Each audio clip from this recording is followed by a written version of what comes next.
बीडच्या मस्साजोगचे सरपंच संतोष देशमुख हत्या प्रकरणी नवीन खुलासे होत आहेत।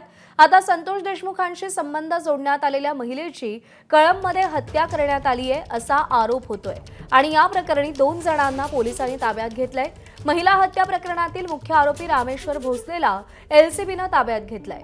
रामेश्वर उर्फ राण्या माधव भोसले असं या आरोपीचं नाव आहे, तर उस्मान गुलाब सय्यद असं हत्या प्रकरणातील दुसऱ्या आरोपीचं नाव आहे। कळंब पोलीस ठाण्यात पहाटे 5 वाजता 2 आरोपींविरोधात हत्येचा गुन्हा दाखल करण्यात आला।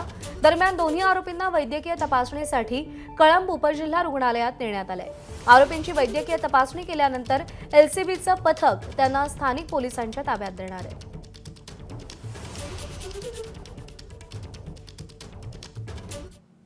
मस्साजोगचे सरपंच संतोष देशमुख यांना खोट्या बलात्काराच्या गुन्ह्यात अडकवण्यासाठीचा प्लान आरोपींनी केला होता असं धनंजय देशमुख गेल्या काही दिवसांपासून सांगत होते आणि आता याचा पुरावा एबीपी माझाच्या हाती लागलाय।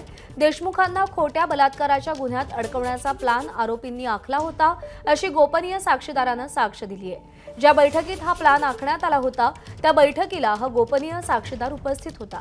विष्णू चाटे आणि सुदर्शन घुलेनं हा प्लान केला होता।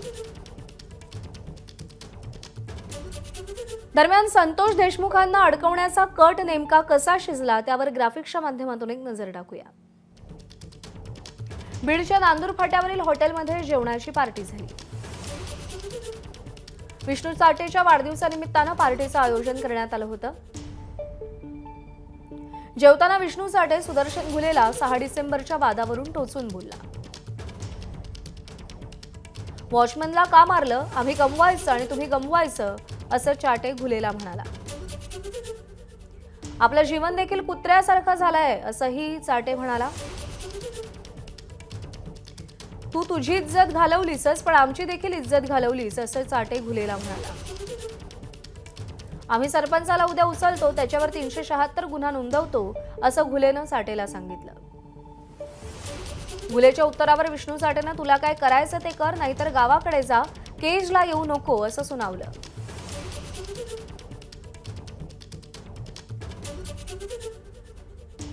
दरम्यान भाजप आमदार सुरेश धस यांनी बीड जिल्ह्यातील सरपंच संतोष देशमुख यांच्या हत्येचं प्रकरण उचलून धरत जवळपास 3 महिन्यांहून अधिक काळ मराठवाड्यासह संपूर्ण महाराष्ट्राचं राजकारण तापवलं होतं।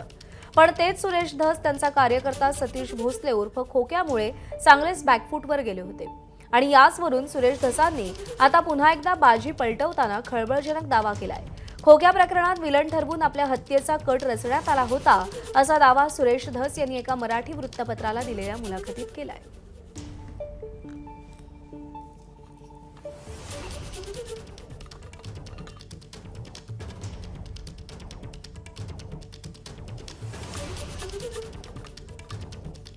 सुरेश धस नेमकं काय म्हणाले?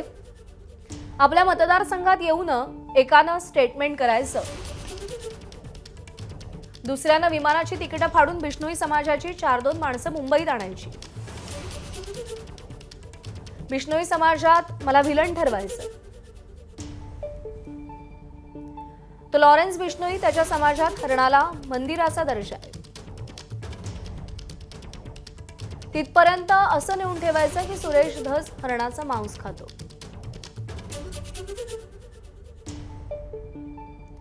म्हणजे काय तुमची मानसिकता? म्हणजे लॉरेन्स बिश्नोईनं माझी हत्या केली पाहिजे। इतक्या खालच्या दर्जाला जात असाल तर तुमच्यासोबतची दोस्ती काय कामाची?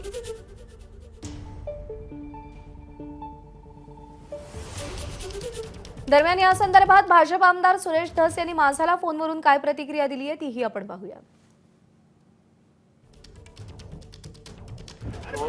आमच्या इथं परळीहून पाठवले गेले, त्या खोक्याच्या आडून तो खोक्या कुठेतरी अमक्या प्राण्याची शिकार करतो, हरिण प्राण्याची शिकार करतो आणि त्याचं मांस जे आहे ते सुरेश धसला पाठवतो, अशा प्रकारच्या वेग स्टेटमेंट केल्या गेल्या। आमच्या शिरूरला एक मोर्चा काढला गेला 200 लोकांचा। तर ठराविक गटाला मानणारे लोक जरा जास्त अग्रेसिव्ह होते आणि हे सगळं सांगितलं ना मुलाखतीतून। आणि त्यांनी नंतर मुंबईला एक हे ठेवलं काय उपोषण, आणि त्या उपोषणाला 4 बिश्नोई समाजाचे लोक आणले राजस्थानहून आणि त्यांना तिथं पटवत बसले, तिथं स्टेटमेंट करायला लावले. ही राजकारणाची कोणती पद्धत आहे? म्हणजे जर निघाला तर परस्पर ह्यांचा काटा बिश्नोई समाजाकडून किंवा तो बिश्नोई लॉरेन्स बिश्नोई त्याच्यापर्यंत जाऊन द्यायचं आणि यांचा काटा काढायचा. अशा पद्धतीचं प्लॅनिंग रचलं गेलं. या बिश्नोई समाजाच्या लोकांचे तिकीट कोणी काढले, त्यांच्याशी कॉन्टॅक्ट कोणी केला, काय कोणी केला याची चौकशी करा म्हणून मुख्यमंत्र्यांना पत्र देणार. आणि या सगळ्या संदर्भात चर्चा करूयात. भाजपचे नेते टी.पी. मुंडे सध्या आपल्यासोबत आहेत. मुंडेजी, सुरेश धस यांनी आज एक अत्यंत खळबळजनक दावा केलाय. त्यांच्या हत्येचा कट होता असं ते म्हणतायत. आपली पहिली प्रतिक्रिया. नाही, प्रश्न असा आहे, कोणाचा हत्येचा कोणाचा काय करण्याचा प्रश्न कुठं येतो? हे त्या खोक्याला बरोबर सांभाळतात आणि खोक्याला सांभाळून त्या हरणाची शिकार करायला लावतात आणि त्याच्याकडून आणून ते खातात स्वतः तिकडे तयार करून. हा त्यांचा प्रश्न आहे. त्याची म्हणजे हत्या करण्याचा कट रचण्याचा कोणाचा काय रस्ता नाही, काय संबंध आहे कोणाचा? काहीच संबंध नाही ना. त्यांचं असं म्हणणं आहे की लॉरेन्स बिश्नोई किंवा बिश्नोई गँगला या सगळ्या संदर्भातली टीप दिली गेली, ती माणसं इकडे आणली गेली. हरिण हे लॉरेन्स बिश्नोई किंवा बिश्नोई समाजामध्ये अत्यंत पवित्र मानलं जातं आणि त्यामुळे अशा पद्धतीनं त्यांच्या हत्येचा कट रचला. नाही, ते चुकून आहे. आम्हाला ते काही माहिती नाही सुद्धा. मला कोण वैष्णवी समाज आहे, कोण कुठलं काय आहे, कोणाचं काय ते काहीही माहित नाही. मी सरळ स्पष्ट सांगितलेलं आहे की या ठिकाणी हा खोक्या हरणाच्या शिकारी करीत होता आणि त्या शिकार करत असताना त्या शेतकऱ्याने त्याच्या शेतामध्ये रोखलं किंवा ते हरण माझ्या शेतामध्ये मारू नका असं म्हटल्याबरोबर त्याने त्या शेतकऱ्याला हल्ला केला आणि त्यांना मारलं. त्याचे समोरचे 8-10 दात पाडले त्या शेतकऱ्याचे, दिलीप ढाकणे म्हणणाऱ्यांचे. आणि पुन्हा परत त्यांचा मुलं हे आरडाओरड झाला. त्यांचा मुलगा पळत आला बाजूला, त्यांचं ते रोडच्या बाजूला त्यांचं घर आहे तिथून तो मुलगा त्यांचा पळत आला आणि ते तोपर्यंत आल्याबरोबर त्याच्या मुलाच्याही पायावर त्याने राड मारले आणि त्याच्या मुलाच्याही पायाचं फ्रॅक्चर करून टाकलं, तेही जागेवर पडला. याच्यासाठी आम्ही उठाव केलेला आहे. कोण कुणाचं आहे, कोण वैष्णवी, कोण कुठले काय आम्हाला काही माहित नाहीये. म्हणजे त्यांच्या हत्येचा कोणताही कट कोणीही केलेला नाही असं तुमचं म्हणणं आहे? नाही, काहीही कुणी केलेला नाही. उगा विनाकारण हे काहीतरी दुसरीकडे घेऊन जाण्याचा प्रयत्न हा सुरेश धस करत आहेत. पण त्यात त्यांनी एक वाक्य असंही म्हटलंय मुंडेजी की तुम्ही आमच्या सोबत राहून अशा पद्धतीनं जर कारस्थान करत असाल तर अशी दोस्ती काय कामाची? म्हणजे कोणतरी निकटवर्तीयांवरतीच ते आरोप करतायत. नाही, कोण दोस्त कोण काय त्यांनाच माहिती. दोस्त काय, प्रत्येकाला दोस्त मानायचं आणि त्याच्या मागे लागायचं, त्याच्या मागे माणसं सोडायचे, प्रत्येक ठिकाणी गुंडगिरीचा प्रकार करीत चालायचं. हे असं करू नये ना सुरेश धस ना. आज त्यांच्या आष्टी मतदारसंघामध्ये काय वातावरण आहे बघा ना. परवा ते बनसोडे नावाच्या मुलाला मारलं, त्या ठिकाणी त्याची हत्या केली. त्याच्याकडे तो साधा माणूस ग्रस्त गेला सुद्धा नाही. मग ते माणसं कोण आहेत, कोणाच्या जवळचे, हे तर बघितलं पाहिजे. सुरेश धस ज्यावेळी माझा कट्ट्यावर आले होते, मुंडेजी, सुरेश धस ज्यावेळी माझा कट्ट्यावर आले होते त्यावेळी आष्टी तालुक्यात त्यांच्या मतदारसंघात सगळं काही आलबेल आहे असा दावा त्यांनी सातत्यानं केला. तुमच्या मते काय आहे, काय घडतंय आष्टी? नाही, माझं काय म्हणणं आहे की जर त्या ठिकाणी ड्रायव्हरच्या हत्या होत असतील, अनेकाला त्या ठिकाणी मारल्या जात असेल तर त्यांचा मतदारसंघ कसा आलबेल आहे? एवढा आता या ठिकाणी एवढे पारद्याची गँग त्यांनी बाळगली आहे.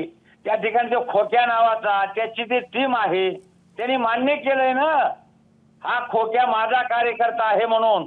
मग त्याचा कार्यकर्ता म्हणजे एक तर शासकीय जागेवर अतिक्रमण करून राहतो, वन जागेमध्ये वनीकरणामध्ये तिथं राहतो आणि त्या ठिकाणी ते घरदार त्या वनीकरणानं अधिकाऱ्यांनी तोडल्याच्या नंतर त्या ठिकाणी त्यांचं घर पुन्हा तरी इकडे तिकडे फुकलं ते घर.